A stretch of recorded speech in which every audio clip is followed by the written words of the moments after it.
Greetings, diners, and welcome to another edition of the Collapse Cafe, here on the Doomstead Diner. Today, I'm greeted by a lot of my old friends who I've had various conversations with over the last year as we march our way along the Collapse Highway. And all of them have some very interesting perspectives.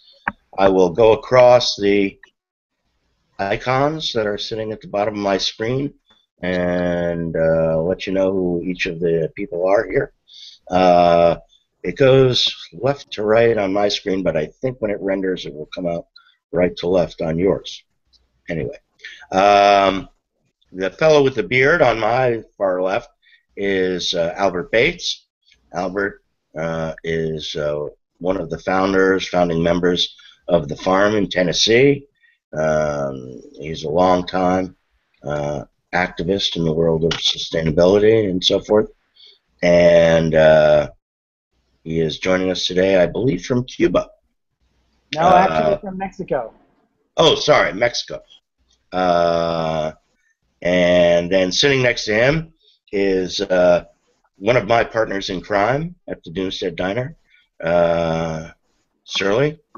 And he started the diner with me and blogs along with me and sort of rides herd over the diners who populate our forum, which is a fairly lively place. After that is Gail Herbert. Gail runs the blog Our Finite World, and she is a former actuary who looks at the financial crisis and the energy crisis from the point of view of a numbers lady. And her numbers and her numerical analysis is generally spot on. After that is another one of the diners, Monsta. Monsta is my co-host on our cafes and our video productions. And he hails from the United Kingdom, Britain, and I think he's somewhere around London.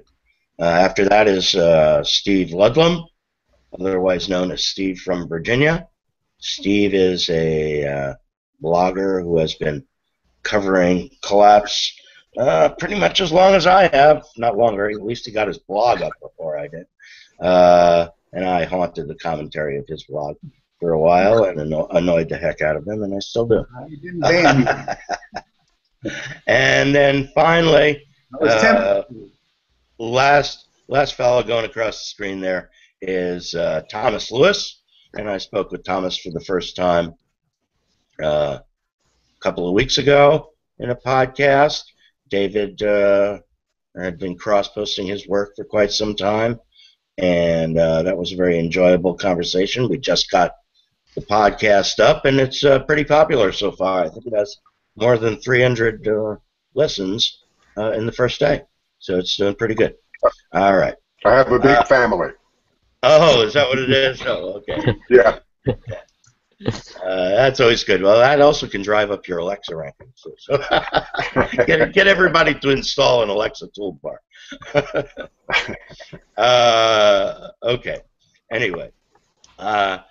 So the purpose for today's chat is to do a little retrospective, look back a little bit at what happened in 2014, and then gaze into our crystal balls and see what we can come up with in terms of ideas and predictions for what's going to happen in 2015, or how we see things. So let me get the ball rolling here with the first of my questions. What I'd like to talk about first is the biggest financial change we saw in 2014, I think, which was the crashing of our oil prices. How do you guys view the collapse of oil prices over 2014, and what factors are involved, and by how much? In other words, was it demand destruction, collusion between the State Department and the Saudis, Federal Reserve Bank manipulations of money markets and commodities markets. How do you think this one came about? Anybody want to pick up on that? I can give you some of my thoughts. Okay, go for it, Gail. Well, I think that there's a little bit on the increase in the supply side, so there's some little bit of that. But then on the other side, I think there's some affordability issues. And I think it's really the fact that people's wages haven't been keeping up, and the fact that we're getting recession because of the wages not keeping up, and that makes it harder for the debt to keep increasing. So what we're having is, well, we've got China that is basically heading towards recession.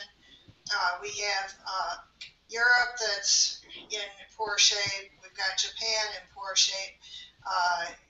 What's happening is that the demand is way down, and it's the debt side of it and the lack of growth in the income that is really making oil prices unaffordable. You know, we can't keep pumping up prices indefinitely. So what we've got is, there's two different price levels. There's one level that's the level that people can afford, and another one that it costs to pull it out of the ground. And what we're having is the price is falling below what it costs to pull out of the ground down to what people can afford. And that's a big problem. Well, the question is, for how long can they continue to pull it out of the ground, and from what locations with its current price, and possibly going lower too. But that affordability aspect between what people can afford versus what it costs to come out of the ground is something that Steve brought up back as far as October of 2012 with the Triangle of Doom. So, Steve, can you give us a few more details on that and where you see the causes coming from? Do you see any political impact here as far as what the State Department is doing, and if not causing this, perhaps exacerbating the problem? Well, I think you're a big problem we've had. And this goes back a long time. It's not just right now. We rely on stupid people to run things, and stupid people are also in the media, and they tell us what to do, and they tell themselves what to do, and there's no consequences for anybody being stupid, or at least there hasn't been. So the trend has been confusion. Nobody really has a clear handle on what's going on with the fuel price. Obviously, people can't afford it, so the prices go down. And the reason that they can't afford them is because, when you get the oil in your tank or in your hand, I use a metaphor, when you get your hands on the oil, you don't do anything with it that provides an actual return. So in order to afford it, you have to borrow. So we have problems in the borrowing aspect of our world. And it's a big problem because we don't just borrow to buy fuel, we borrow to buy just about everything, including food, shelter, entertainment. And what's been happening, probably what's more shocking to me is not the decline in price, the kind of waterfall effect. And what that appears to me anyway is kind of a breaking down of structured finance, which is what's been supporting high oil prices. It's not so much that they're selling oil for cash, but the oil drillers are borrowing using the same credit mechanisms that the housing people were using during the run-up to the big housing bubble in 2006, 2005. And when the structured finance fell apart, and you had this waterfall collapse of not just prices, but other credit derivatives, all these alphabet soup of different kinds of lending instruments. And I'm seeing the same thing happening in the petroleum market. So, well, that doesn't bode well for the rest of us because all these different markets are all interconnected. Okay, well, that brings us to another aspect of my show, which is I got another frozen screen going here. And I'm going to keep going with the show and hopefully be able to move the camera around and whatnot and not be frozen on Steve. But we'll just have to see how that goes and how it renders out. Let me go out to the next question on the list here, and that's at, can I just make a point about the oil prices? Oh, sure, absolutely. I've been thinking. Go for it. Been thinking the last couple of days that this event, this sudden collapse of oil prices, sort of fits Nassim Taleb's definition of a black swan event. It came out of nowhere. And the reason I'm thinking about that is that part of his definition that is so valuable is that inevitably we humans attempt, after the black swan event has happened, to make it rational and explainable. We have this compulsion to explain it in simple terms, even though it came out of nowhere and had a drastic effect. And a lot of the explanations that we're getting from the TV box in the corner, things like, oh, Saudi Arabia is trying to destroy the fracking business and OPEC is manipulating prices, are just simple stories for bedtime. And ways of assuring everybody that everything is very uncomplicated and very simple. That's one point I think that needs to be kept in mind about this. This thing did come out of nowhere. And the second thing is that it isn't causing the problems. It's a threat multiplier. It's making the oil patch situation worse than it was, but it was going to fail anyway. I mean, the conditions under which these guys were fracking wells and managed to pump up a short-term surplus in the United States, that was going to fall on its face, whether or not oil prices went to 120 or down to 30.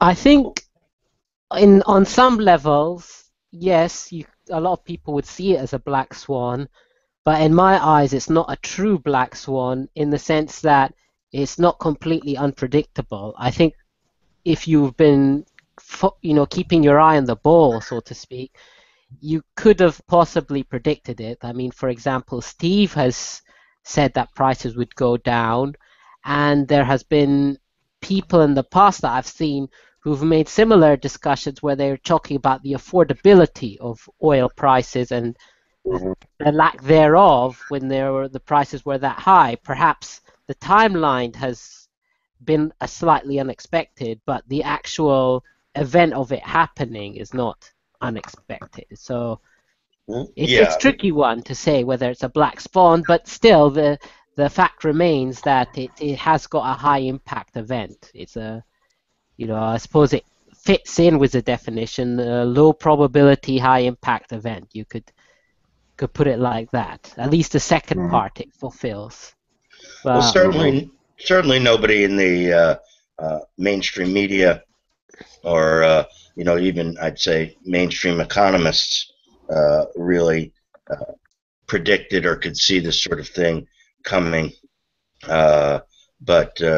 But for a lot of the folks who've been studying this for a while, from the peak oil point of view and the collapse end, saw this type of possibility as one of the outcomes. But of course, as Mansa pointed out, pegging the timeline on it, it was always the real problem, and you just didn't know precisely when it was going to happen. But happen it has. So closely related to that, to the collapsing oil prices, is this enormous debt bubble that's been worked up by the energy industry. Here in the fascist states of America, propaganda has been basically nonstop that tight oil was going to bring independence to America. The spin also is that the new normal of low prices every day for gas at the pump is unequivocally good for our economy. Is this stuff unequivocally good? What kind of blowback can we see from the low price regime? that we have, and in the fracking industry in particular. Anybody ideas? And a general energy industry question also. Anybody with any ideas how this is going to play out for all those various sectors of the economy? They're all going to go out of business. Well, what else are they going to do? They're all going to go out of business. All the offshore stuff, all the tar sand stuff, all that expensive stuff is going to go out of business. People can't afford it. Well, I suppose in the long run that's true. Like Maynard Keynes said, in the end we're all dead. Is that what he said? In the long run, all the oil companies with tight oil are going out of business. It's the same thing.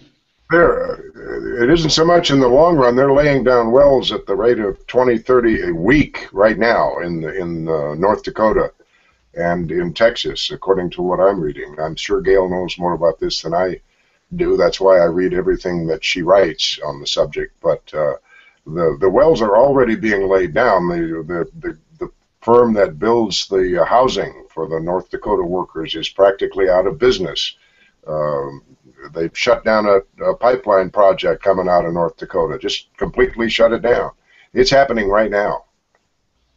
Well, certainly the fracking aspect is going to be shut down or shut in pretty rapidly. But, I kind of was thinking about the broader implications as far as the really big energy companies are concerned. But not just your small suppliers, but your BPs, ExxonMobil, Shell. How long do those companies have, and how long can their credit line keep them floating? Because they're just a little longer, but they have the same problems for the same reasons that the frackers do. They were smart enough not to get involved in the fracking patch very much, but their problems are the same: rising debt, inability to find new product, and now falling prices on top of it. The majors are in a lot of trouble, but they have a lot of momentum, and we're not going to see them suffer visibly for a while. And the other thing is that the only thing that's distracted us from the fact that peak oil has already happened is this fracking bubble. This mythical abundance of oil in America has distracted everyone from the fact that oil everywhere else, actual crude oil, not the new definition of oil liquids and anything flammable and whatever they can throw into the mix, but the actual production of crude oil seems to have peaked in about 2005, give or take. And we're distracted from that by the fact that they keep coming up with biofuel and tar sands and fracking.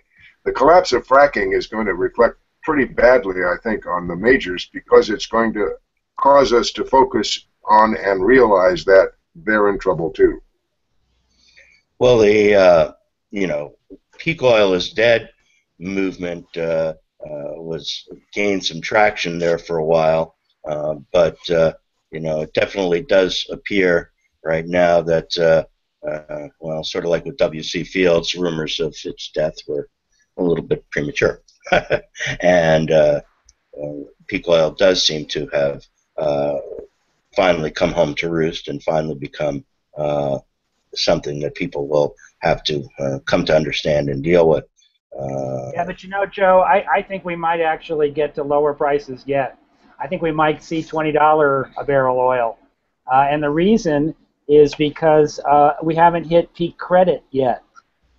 We haven't hit peak debt yet.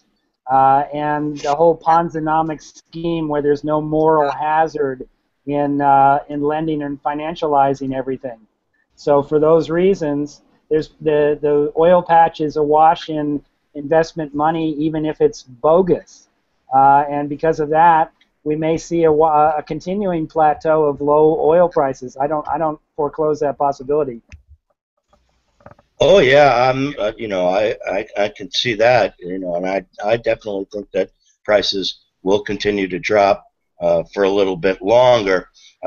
How much longer the investment capital will continue to flow in that direction is an open question. We've speculated a little bit on whether, the Fed will essentially directly finance the energy industry through proxies and so forth, and continue funneling money that way so that they can continue operating at a loss.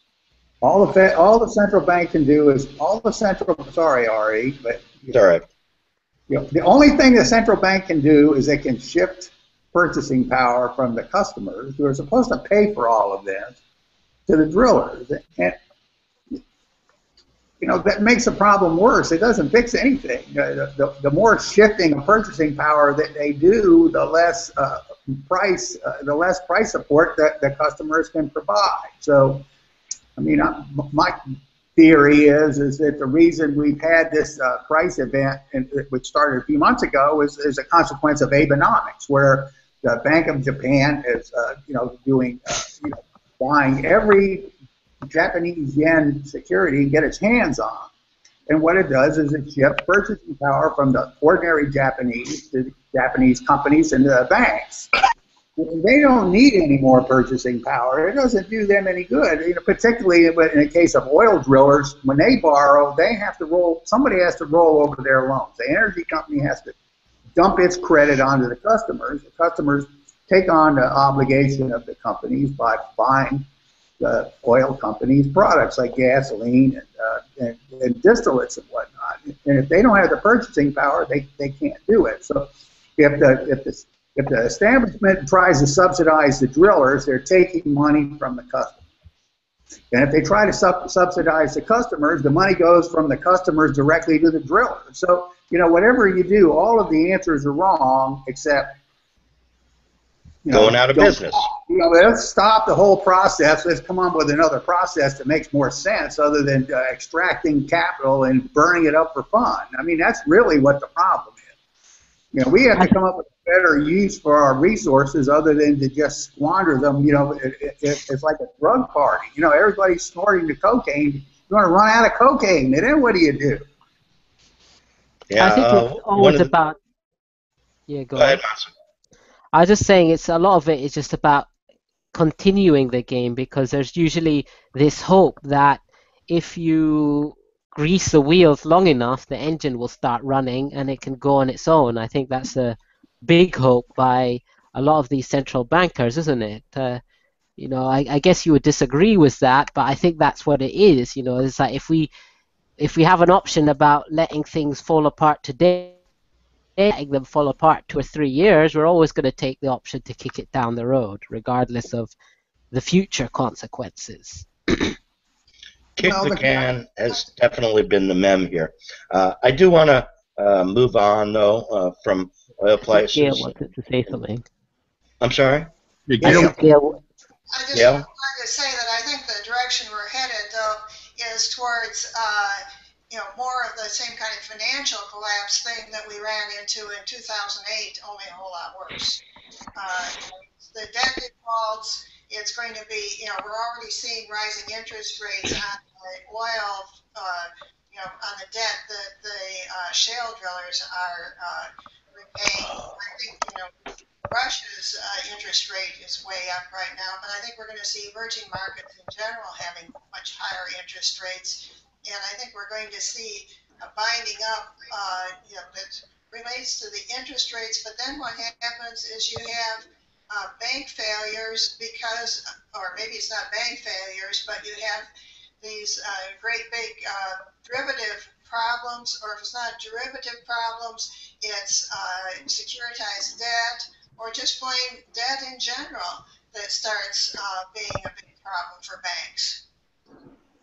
Well, I have some questions on the debt and debt coming up down the line here, and so we will get back to that. I promise you, we'll get back to that particular subject. But before we get there, I want to kind of take a little trip around the world here with some of the other issues that have been facing us in other places. One of the outcomes of the energy crisis, although a lot of people don't necessarily see the connections, but they're there, is that we have this increasing geopolitical contests and essentially escalating warfare between Russia and NATO going on, specifically over in Ukraine. What do you guys see as the underlying causes for that conflict, and who do you think is the aggressor here? Is it Putin, as the media often portrays this, or NATO, CIA? Is it internal Ukrainian politics?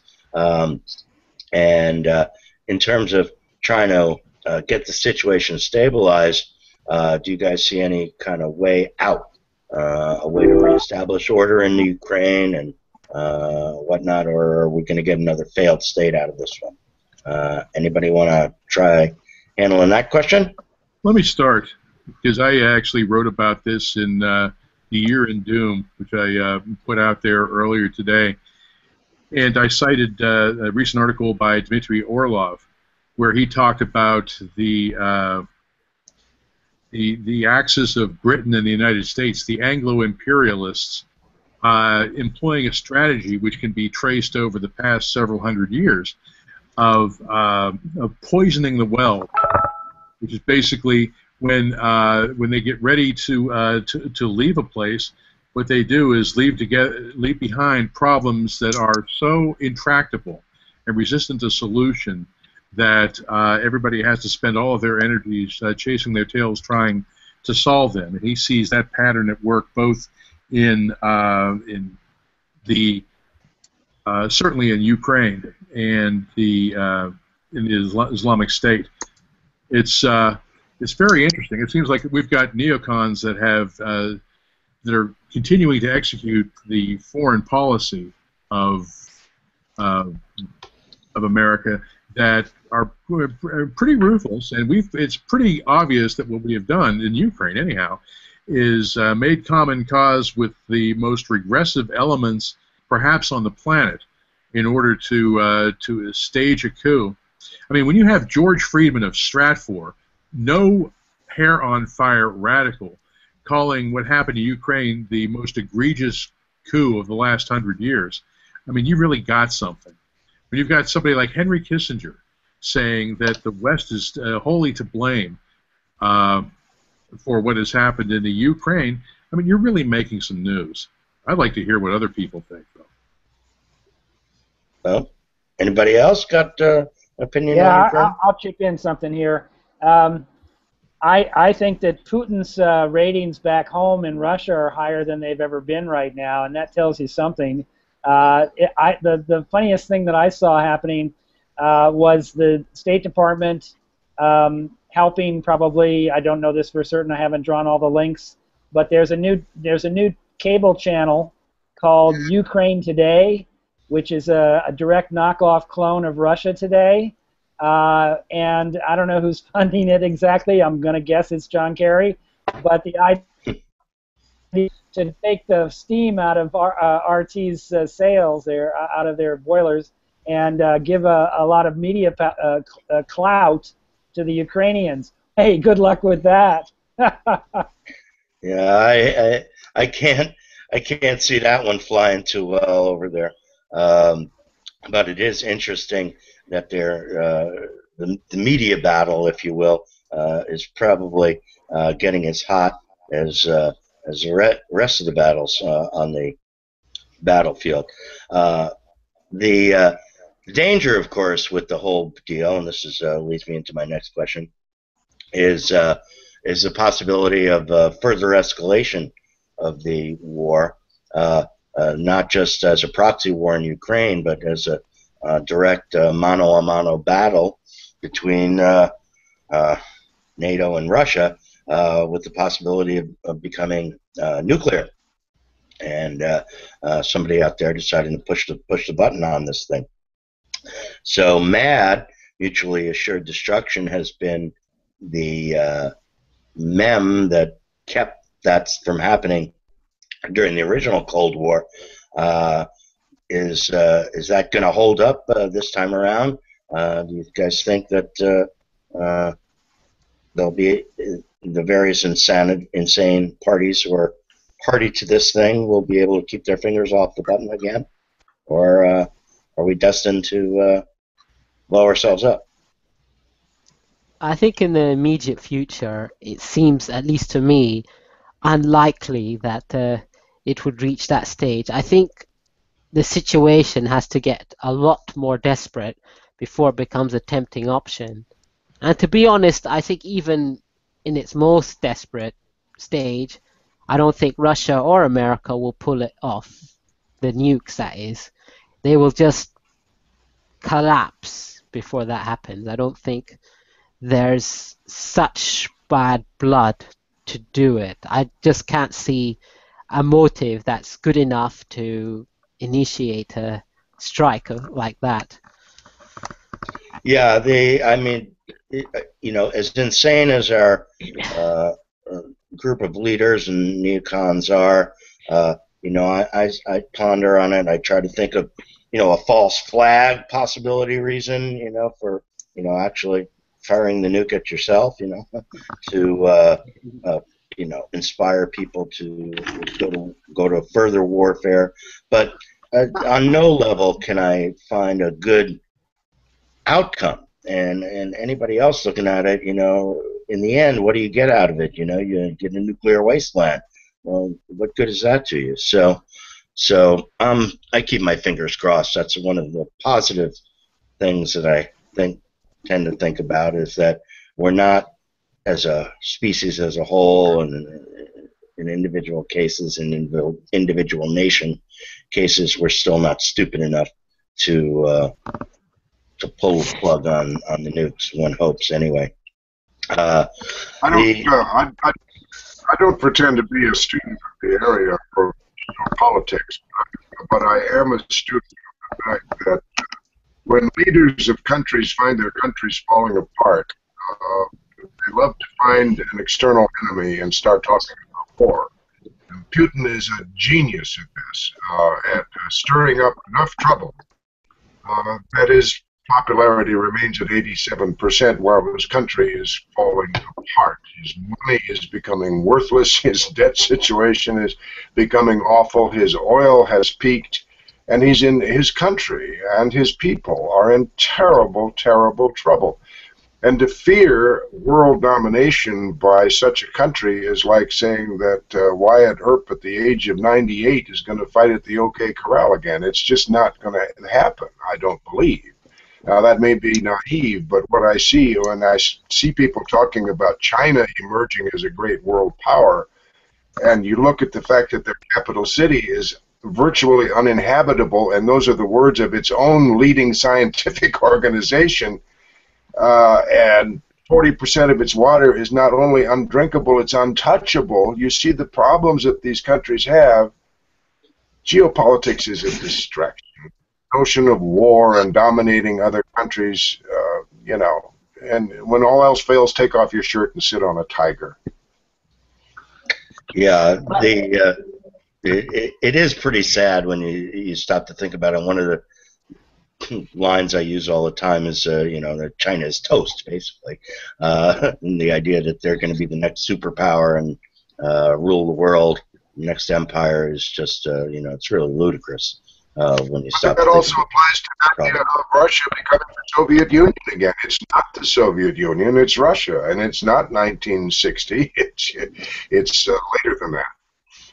But if there must be a war, like somebody has to start one to distract people from the current troubles, I think a conventional war makes more sense than a nuclear one, because if you have lots of frustrated people, unemployed people, people first facing hardship, instead of having them being frustrated in your own country, you send them somewhere else. So that's why I think a conventional war makes more sense in that regard.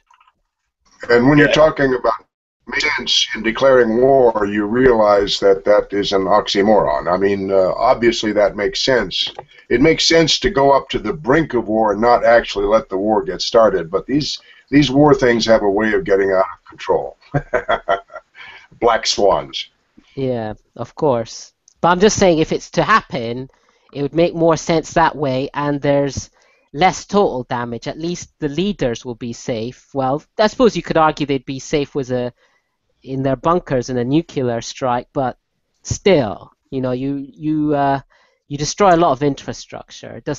To me, troops on the ground makes more sense if you have to go down that route. That is, which I'm not sure.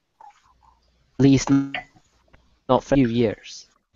Well, you've got the war is a racket issue, and we bring that up all the time on the diners. Medley Butler's analysis of, who actually stands to gain when you get involved in these things, conventional wars in particular. And it's who else? The bullet manufacturers and arms manufacturers, so forth. You've got our automotive industry basically is pretty much going out of business here, and will be out of business soon. And the way the automotive industry actually started was, or grew so big, was because they built all those factories to build tanks and whatnot to supply World War II. So once World War II was over, they had to figure out something to do with them, and domestic consumption was the way to go, right? So now, since they can't sell cars to anybody anymore, let's start making tanks again. so That's a good theory, Ari. I don't know how realistic it is. Yeah, just musing here. We've had this. Ari, you and I have had this conversation before. The whole thing is very fashionable. So, the whole idea of armies and the military. It's definitely a style. It's a lifestyle, and it's a lifestyle activity. It's a profitable one in the United States. I mean, the whole military establishment has kind of penetrated our entire economy, our whole society. It's really kind of shocking. It doesn't have the same. It doesn't have the same style as like the old, European militarists like the Soviet Union. We don't have a regimented society like they did, but everywhere you look, there's some kind of military influence, and it's economic on one side, and social on the other, and it's taken on a life of its own. I mean, one of the manifestations is these so-called killer cops. You got to do what they tell you. You get down on your stomach and let them walk all over you, otherwise they're going to kill you. It's like this has got nothing to do with policing. It's more like what we've been doing in Afghanistan. So it's a kind of a creeping militarism that kind of like emerges through all these little mouse holes everywhere in our society. And part of it is the money involved, which is so gigantic, and part of it is it's just the wheel of fashion. It's something that appeals to us right now. It makes us, even though we're weak, probably weaker than we've been in a long time, but it makes us feel strong because we can, go overseas and we can kill somebody over there, and there's absolutely no consequences to ourselves. So.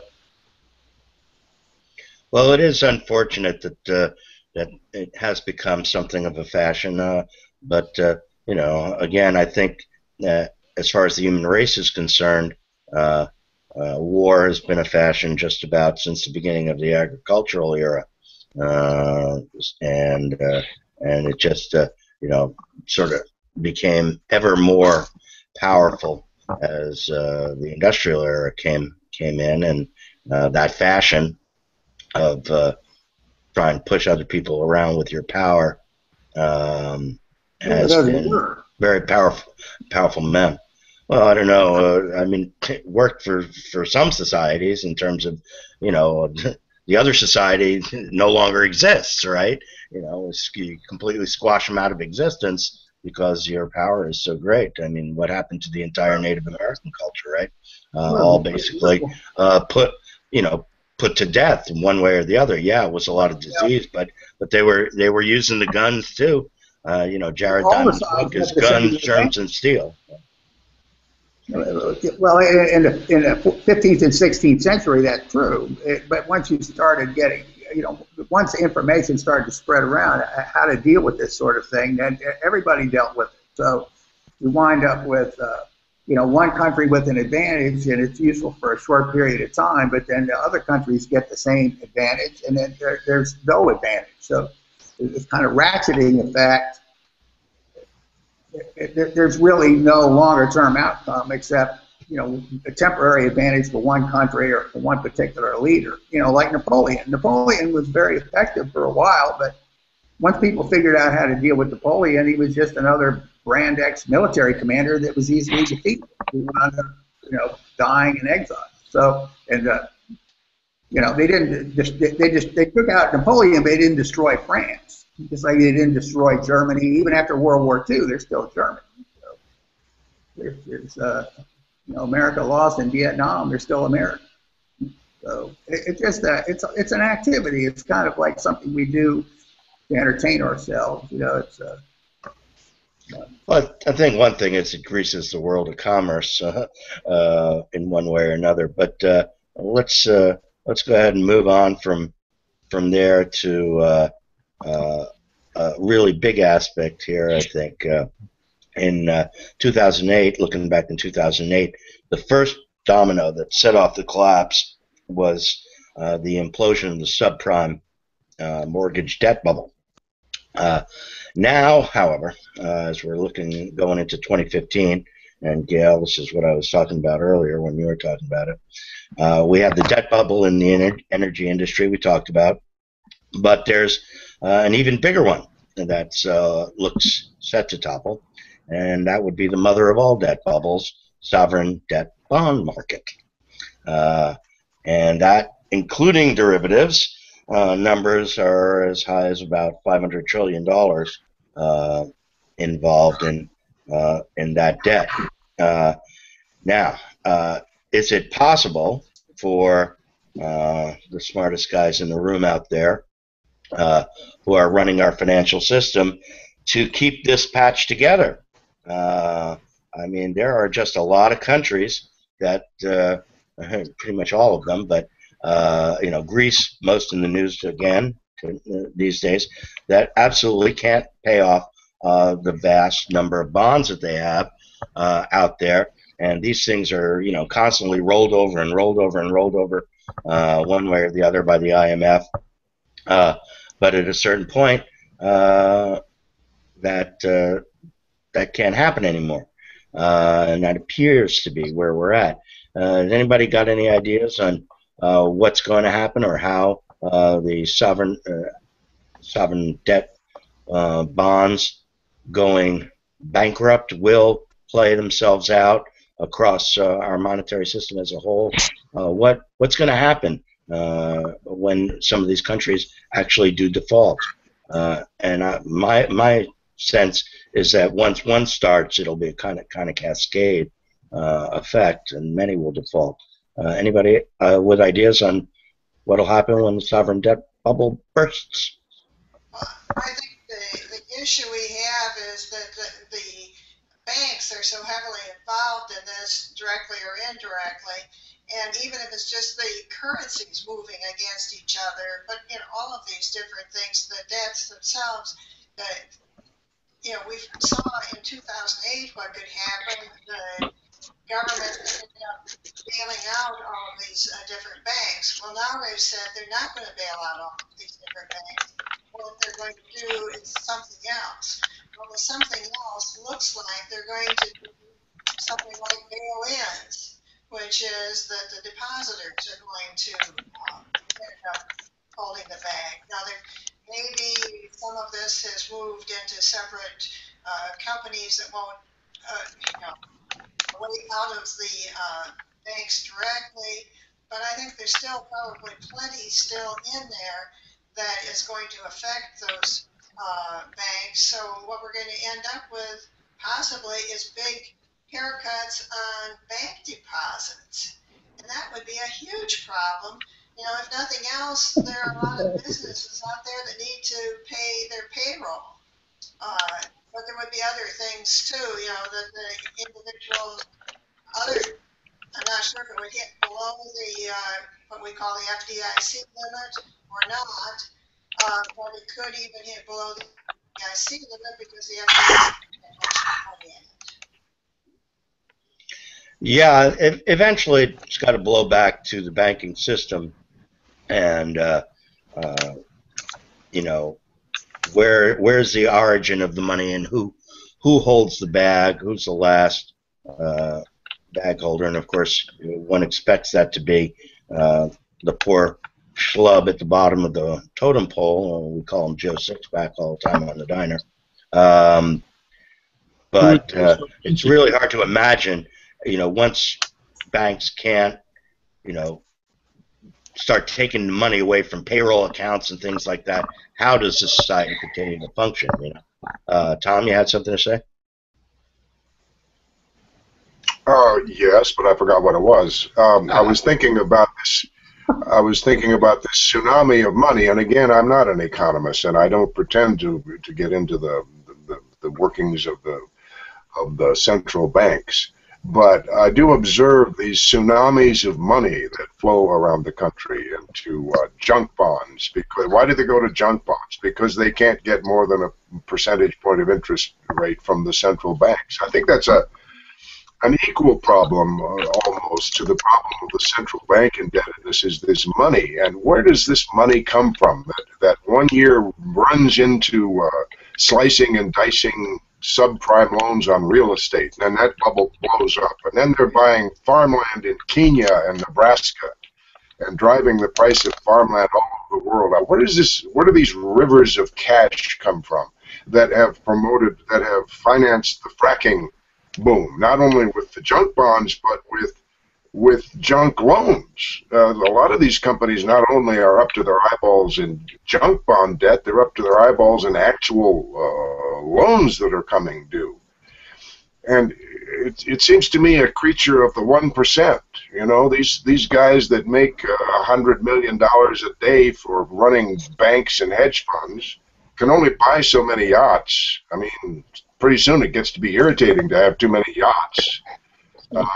They can only eat so much, and they've got all this money lying around in buckets, and of course they're the big people. They're not going to sit still for 0.08% return, so they take some hedge fund manager by the throat and say, get me 20%. And they go out and blow up these bubbles. There's a subprime bubble in new cars right now. Something like 20% of all the new cars financed in the United States are subprime. 0 down, 6 or 7 years to pay it back. Here, have a car. And the thing is, people forget the low interest. People can't even afford the payments on the principal, and even with the low prices on gas, can't afford to fill it up with gas. So you can practically try to give the stuff away, but it doesn't. In the end, it doesn't work. And then there's a lot of channel stuffing and so forth there. Let's go on to what's coming down the pipe in politics here in the FS of A, which is we're staring down the pipe of another POTUS election, and is that one going to be business as usual, or are we going to see Jeb Bush running against Hillary Clinton? Just one more time, same difference on both sides. Or is it a possibility we could see somebody else squeeze in there, or a third party come up? Are we going to see any changes in politics as we move into this presidential election cycle? Anybody want to talk about the politics on no changes. The United States? No changes. Business as usual until something breaks. Nobody else? The money has it locked down. The money has it locked down. They're not going to be any. We're going to have a little bit of this and a little bit of that. Nobody's going to talk about climate change. Nobody's going to talk about peak oil. Nobody's going to talk about the idiocy of the financial system.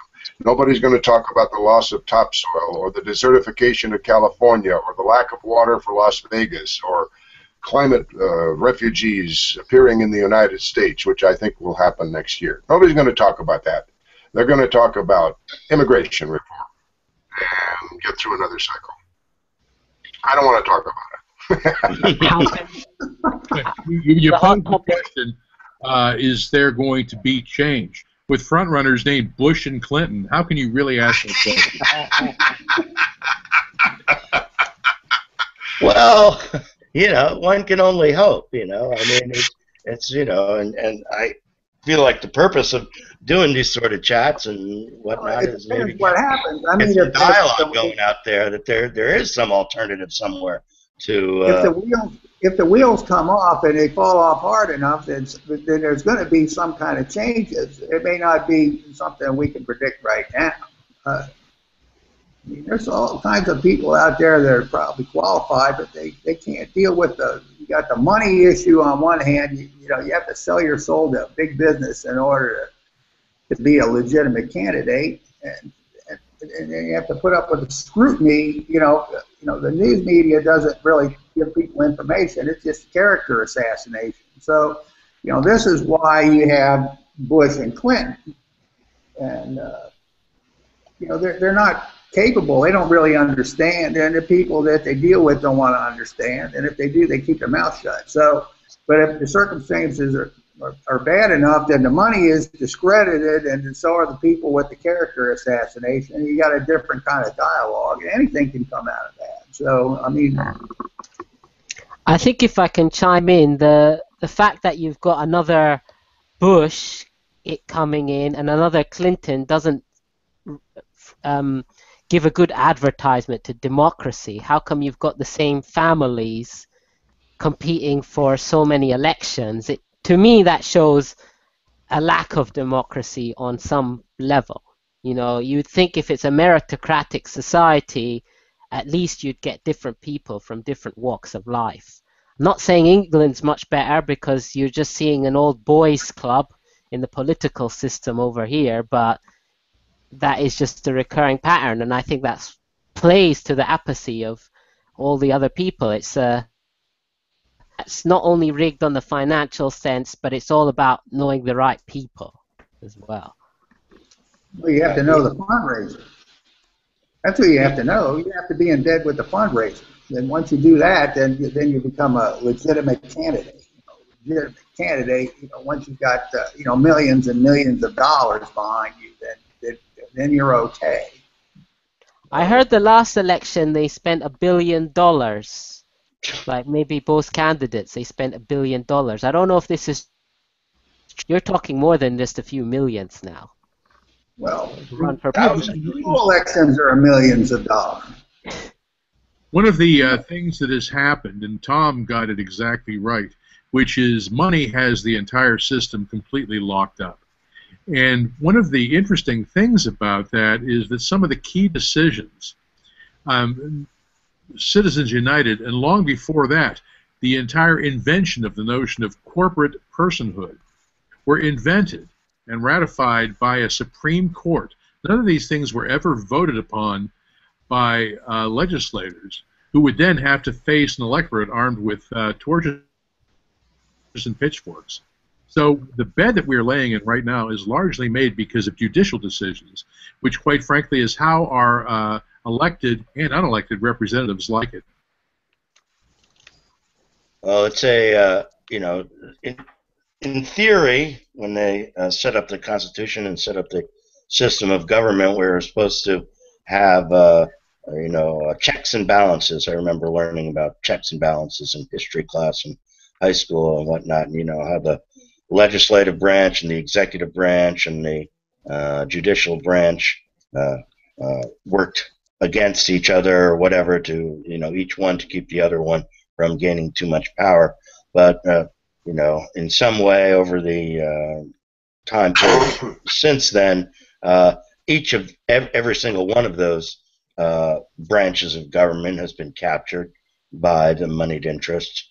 And, a lot of people think that it's recent, but it's really not. I mean, it goes back to, before even the Federal Reserve was created. You have Teapot Dome scandal and whatnot, Harding era. So corruption and this purchase of government has been an ongoing problem, basically probably since the last shot was fired in the Revolutionary War. It's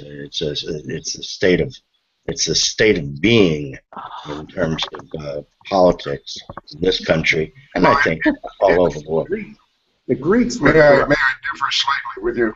I think when you say that corruption has always been with us and the influence of money, of course that's true, but there was a balance, and I was very active in politics up to the presidential level, and at the time, back in the 80s, there was a balance among political influence and financial influence, and it was like a three-legged stool. The lockdown is recent.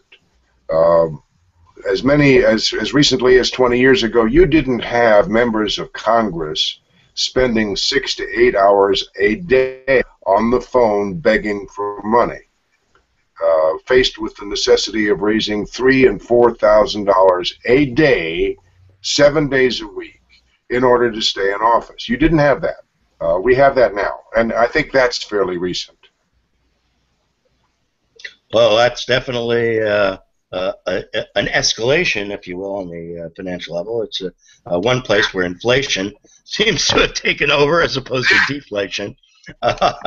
But you know, I see financial corruption as having been, you know, just a part and parcel of politics since the beginning of time. And yeah, you know, I think as empire collapses, that aspect of it, you know, really comes to the forefront. What was hidden behind closed doors before becomes much more apparent to you, and it becomes worse. But the rot starts at the beginning. You know, the rot starts because the system itself is rotten. But with that in mind, and we talked a lot about you know, negative things here, I want to close the broadcast with one last area which hopefully holds out hope, and that's the areas of renewable energy and changing the culture that we have from this type of culture to another one, perhaps a more local one, whatnot. Albert, I know you worked a lot in the fields of renewable energy and developing community and so forth. Can you give us some of your thoughts on, you know, what hopeful things do we have to look forward to once empire does fall, and it will fall, and how will we rebuild in the aftermath of that? Yeah, many of the people here who are in this group are well aware of the underbelly of renewables, which is that they are all based on the embedded energy of fossil fuels in their manufacture and distribution and deployment out into the countryside. And I think that there's a lot of hubbub in the press recently about, oh, renewables are going to be in a lot of trouble now that the price of oil has gone down, and it makes it the competition much more advantaged, and so on and so forth. And actually, that's not been the case. Renewables are at an all-time high in deployment. The price of solar keeps coming down. The price of wind keeps coming down, and they're coming down at significant rates. Is it enough in time? No. It won't pull our fat from the fire as far as the climate issue goes. It won't pull our fat from the fire as far as peak oil goes. It is something it's nice to know something about if you're building yourself a doomstead somewhere and you want to live comfortably the rest of your life. You should have some things that you can repair yourself that produce your electricity, that allow you to run the kind of devices that you like and that make your life a little more enjoyable. So everybody should be doing this, should be having these renewables close at hand. But as far as the industry goes, and I think the word industry tells you a lot. As far as the industry goes, it's on borrowed time, just like everything else, because the financial underpinnings that allow it to grow and prosper, the climate that makes it even possible to think about these kinds of things, are all moving much faster than the conventional growth paradigm is. And actually, we're already entered a period of degrowth.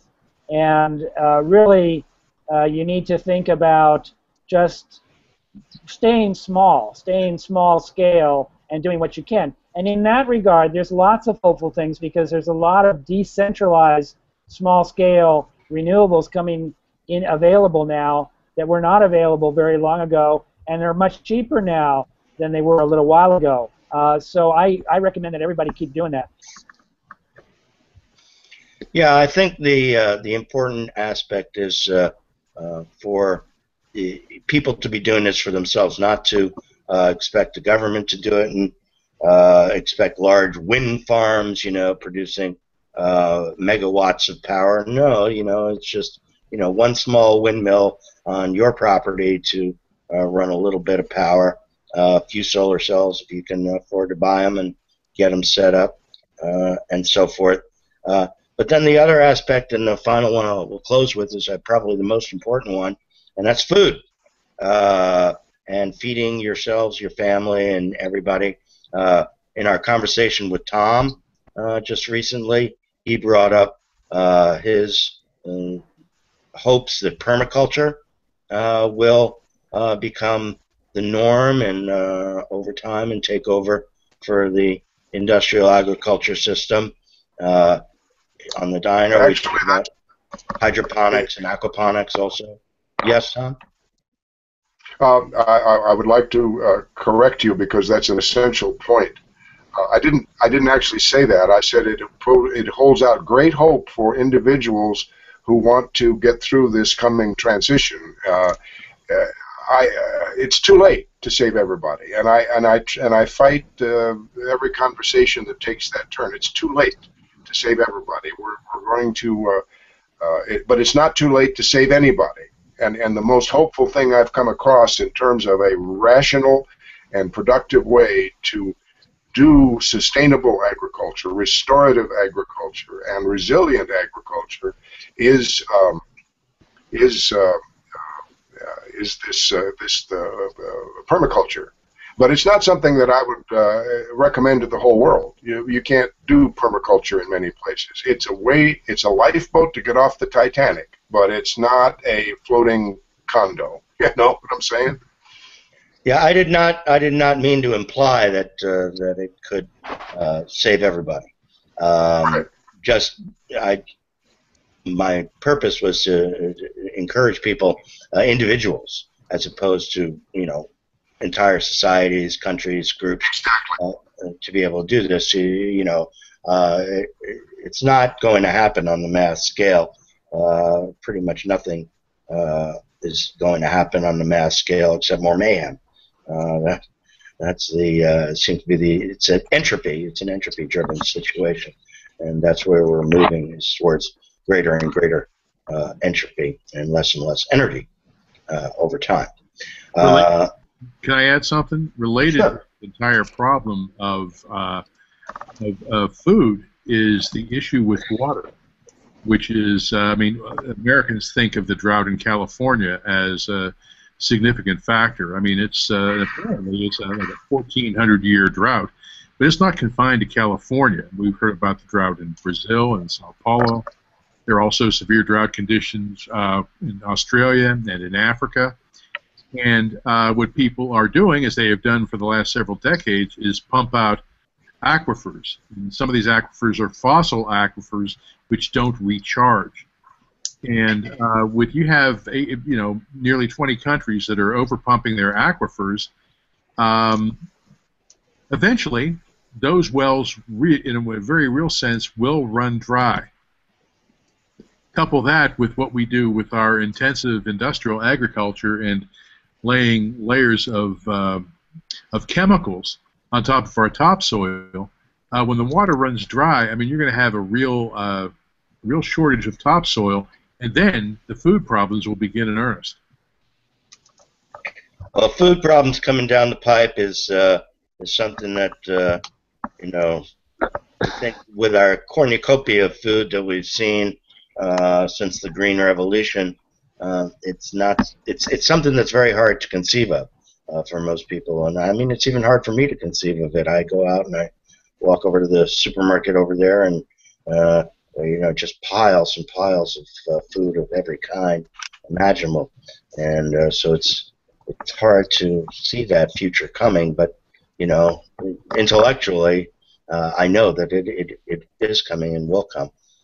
It's one of the reasons I like being on Alaska, because we've got a fishery here that pretty much feeds the world, and it definitely can feed the number of Alaskans that live here if we're just feeding ourselves on the fish. So, you know, having a place or being in a place where there are locally available resources, both water and food, is one of the most important things, I think, that anybody can do in terms of preparation for what's coming down the pipe. Your choice of spots, where are you going to be located? And Tom, of course, brought that up in our conversation as well. But there are definitely places you don't want to be, and that would be inside of some of the bigger cities of the world that are 100% dependent on copious amounts of energy to continue functioning. Their sewage systems, water pumping stations, the electrical grid, all of that stuff is needed in large cities, whereas you get yourself out a little bit rural, and you can get by without a lot of that stuff, and hopefully find your own sources or grow your own sources of food as time goes by. So anyway, before I close up here, has anybody got a closing statement they want to make? Tell the folks as we're going into 2015. Anybody? We need it. Good luck. We'll need it. All right. I would just like to say that I'm definitely not running for president in 2015, so you can take my name off the list. Too bad, Tom. I'm writing you in. Okay. All right, folks. Well, that's our broadcast for the beginning of 2015. We wish you all good luck, and hopefully the internet will still be up as we go into 2016, and I'll be able to do another one of these things. So that's all the Doom. This time until next time, here on the Doomstead Diner. See you later. Thanks, guys. Thank you. Goodbye. Thank you.